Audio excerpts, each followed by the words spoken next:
تو آج ہم تاریخ کے ایک بہت ہی اہم کردار پر بات کر رہے ہیں، ایک ایسا نام جو بہادری، قیادت اور رحم دلی کی پہچان بن چکا ہے، سلطان صلاح الدین ایوبی۔ جی بالکل، اور ہمارے پاس جو معلومات ہیں وہ ایک تفصیلی ویڈیو سکرپٹ سے لی گئی ہیں جو ان کی زندگی کے خاص واقعات، خاص طور پر جنگوں کا احاطہ کرتی ہیں۔ ہاں، اور ہمارا مقصد صرف واقعات دہرانا نہیں ہے، بلکہ یہ سمجھنا ہے کہ صلاح الدین کی شخصیت میں وہ کیا خاص بات تھی جس نے انہیں تاریخ میں یہ مقام دیا۔ صحیح، ان کی ابتدائی زندگی سے لے کر عروج، پھر یروشلم کی وہ مشہور فتح اور آخر میں ان کی میراث۔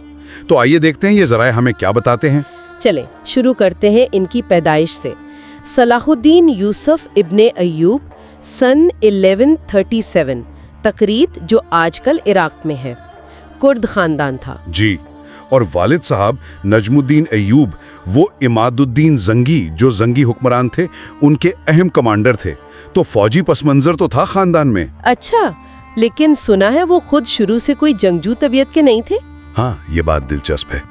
ان کی پرورش ہوئی دمشق میں، وہ تو علم و ادب کا گڑھ تھا، وہاں انہوں نے مذہبی تعلیم بھی حاصل کی، سائنسی علوم بھی پڑھے، اور ہاں، جنگی تربیت بھی لی۔ مگر زیادہ رجحان علم کی طرف تھا؟ شروع میں جی ہاں، ذرائع یہی بتاتے ہیں، لیکن پھر قسمت انہیں مصر لے گئی 1169 میں۔ وہاں فاطمی خلافت تھی جو شیعہ تھی اور کمزور ہو رہی تھی، تو یہ وہاں وزیر بن گئے۔ وزیر؟ اچھا، اور پھر حالات بہت تیزی سے بدلے۔ انہوں نے جلد ہی فاطمی حکومت کا خاتمہ کر دیا اور مصر میں سنی اسلام کو دوبارہ غالب کیا۔ یعنی ایک عالم سے سپہ سالار اور پھر حکمران، زبردست تبدیلی۔ بالکل، اور پھر جب ان کے استاد نور الدین زنگی کا انتقال ہوا تو انہوں نے جیسے قیادت سنبھال لی، مصر اور شام کو متحد کرنے کا بیڑا اٹھایا۔ یہ اتحاد کیوں ضروری تھا اتنا؟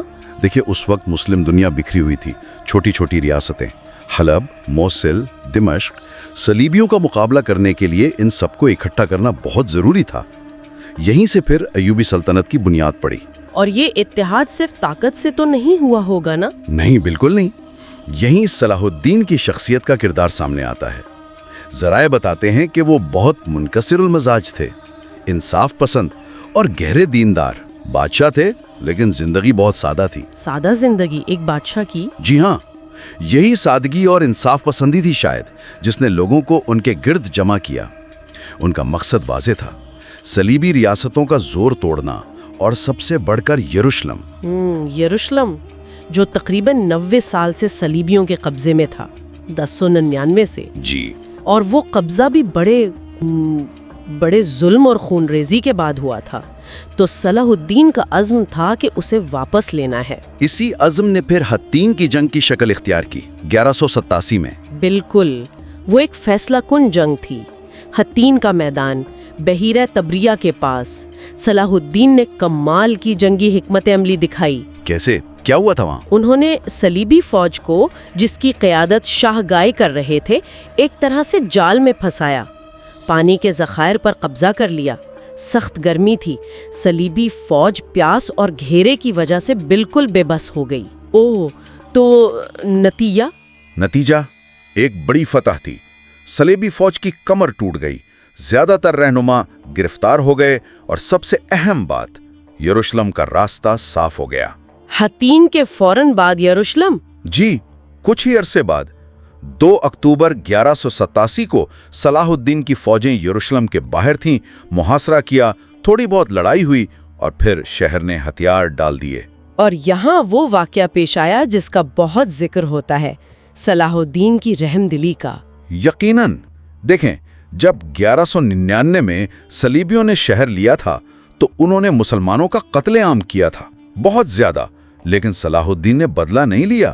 کیا کیا انہوں نے کمال کا ضبط اور رحم دلی دکھائی، مسیحی شہریوں کو امان دی، فدیہ لے کر، اور بہت سے غریبوں کو بغیر فدیے کے شہر سے بحفاظت جانے دیا۔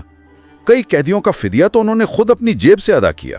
یہ تو غیر معمولی بات ہے۔ جی، اور اس سے ان کی شہرت کو 4 چاند لگ گئے۔ دوست تو دوست، دشمن بھی ان کی شرافت اور بہادری کے قائل ہو گئے۔ یروشلم 88 سال بعد دوبارہ مسلمانوں کے پاس آ گیا۔ اس پر یورپ کا رد عمل تو شدید ہوا ہوگا نا؟ بہت شدید۔ اسی کے جواب میں تیسری صلیبی جنگ شروع ہوئی۔ اس بار یورپ کے بڑے بڑے بادشاہ خود آئے۔ انگلستان سے رچرڈ دا لائن ہارٹ، شیر دل جسے کہتے ہیں، فرانس سے فلپ آگسٹس، جرمنی سے فریڈرک باربروسا، حالانکہ وہ راستے میں ہی ڈوب کر مر گئے۔ یعنی یہ ایک بہت بڑی جنگ تھی، رچرڈ اور صلاح الدین کا ٹکراؤ؟ جی ہاں، تقریباً 3 سال یہ جنگ چلتی رہی۔